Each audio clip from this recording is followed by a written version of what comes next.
अस्सलाम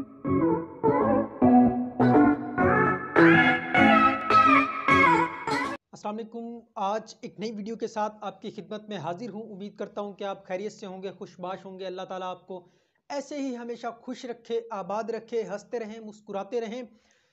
यकीनन आपने सुना होगा कि हमारे नबी हज़रत मोहम्मद सल्लल्लाहु अलैहि वसल्लम मजाक करना पसंद करते थे।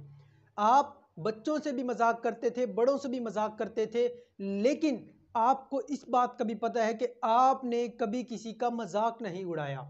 यानी कि आप ज़िंदगी में लोगों से मजाक ज़रूर करें, लेकिन किसी का मजाक ना उड़ाएं, किसी की शख्सियत को बुरा भला ना कहें, किसी की शक्ल को बुरा भला ना कहें, किसी की जिसामत का बुरा भला ना कहें, किसी का किसी भी किस्म का मजाक ना उड़ाएं। हमेशा ज़िंदगी में इस बात का ख्याल रखिएगा कि आप लोगों से मजाक ज़रूर करें, लेकिन किसी का मजाक उड़ाएं नहीं।